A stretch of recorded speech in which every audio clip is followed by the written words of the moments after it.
গতকালকে যখন এখানকার বিক্ষোভ মিছিল সমাবেশ শেষ করে ফিরছিলাম, ছাত্রলীগের মাদক ব্যবসায়ী, মাদক সম্রাট, আমার সঙ্গে পুলিশ প্রশাসনের সিভিলে একজন ছিল।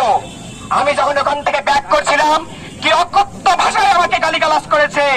এই শিক্ষা সে কোথায় পেয়েছে? তার পারিবারিক থেকে। আমার শিক্ষার্থী মূল্য কেন?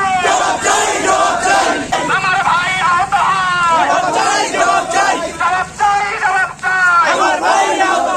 কোঠানা মেধা, শিক্ষার্থী মূল্য কেন? কোঠানা মেধা, লড়াই লড়াই লড়াই চাই, বাঁচতে চাই। বাংলায় বৈষম্যে ঠাঁই নাই।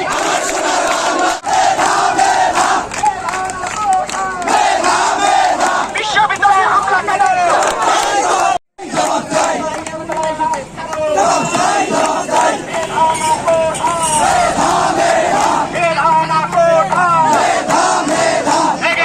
লেগেছে একাত্তরের হাতিয়ার, বাংলার হাতিয়ার, বেদানা কোঠা। সভাপতি বক্তব্য দিয়েছেন, ন্যাক্কারজনক বক্তব্য, যে আপনারা কোথায় কি করছেন আমরা নজর রাখছি, আপনাদের বিরুদ্ধে ব্যবস্থা নেওয়া হবে। আপনি কি ব্যবস্থা নেবেন? আপনার যে শিক্ষা শান্তি পরবর্তী স্লোগান, সেই স্লোগানকে আপনারা দূষিত করেছেন হামলা করে। বন্ধুগণ, এরপরের দৃশ্য আমরা কি দেখলাম?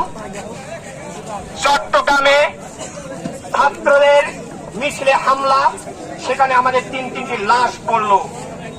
আমরা কি দেখলাম? রংপুরে সাইদ, আপনারা সাইদের দৃশ্য দেখলেন। সাইদ সেখানে বুক কেটে নিয়েছিল যে হামলা যদি করতে হয় সাধারণ শিক্ষার্থীকে কেন আগে আমার বুকে আপনারা গুলি চালান। তখন এই সরকারের পেট্রোল বাহিনী কি নির্মম ভাবে সাইদকে গুলি করেছে, সাইদ স্পট ডেথ হয়ে গেছে। বন্ধুগণ, আমার পিতা তো আমাকে আন্দোলনের জন্য শিক্ষা প্রতিষ্ঠানে পাঠায়নি। কেন আমি আন্দোলন করব? আমি তো এই স্বাধীন দেশের মানুষ। আমার চাকরি আমার অধিকার, কাজ আমার অধিকার। আমার অধিকারের জন্য আমাকে কেন আন্দোলন করতে হবে? আন্দোলন যদি করতেই হতো তাহলে 1971 সালে যারা মুক্তিযুদ্ধ করছিল তারা করতো না তাদের অধিকারের জন্য। কারণ তারা অধিকারের জন্য একটা দেশকে স্বাধীন করেছে। মৌলিক অধিকার যে সংবিধানে আছে, সংবিধানের কোনটা মানছেন আপনি? আমার শিক্ষার্থীদের সারা দেশে এ পর্যন্ত শত শত, আপনারা যদি একটু লক্ষ্য করেন, যখন আমার শিক্ষার্থীরা আহত হয়েছেন ঢাকা বিশ্ববিদ্যালয়ে, কারো মাথা ফেটে গেছে, কারো পা ফেটে গেছে, কারো কান ছিঁড়ে গেছে, যখন তারা ঢাকা বিশ্ববিদ্যালয়ে জরুরি চিকিৎসা নিতে গেছে, সেখানে দেখবেন কি ন্যাক্কারজনক ভাবে ছাত্রলীগের ছেলেপেলেরা লাঠি নিয়ে সেই জরুরি বিভাগে হামলা করেছে। আমি তীব্র নিন্দা জানাই। বন্ধুগণ, আজকে আমরা এই কারণে রাস্তায় দাঁড়িয়েছি যে আমার শিক্ষার্থীরা রক্তে রঞ্জিত হবে।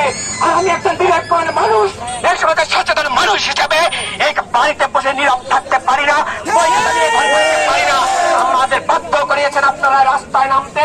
আজকে বলছি, আমি স্পষ্ট ভাষায় বলতে চাই, প্রধানমন্ত্রী আপনি কালকে বিলাইয়ের মতো মেয় মেয় করছেন।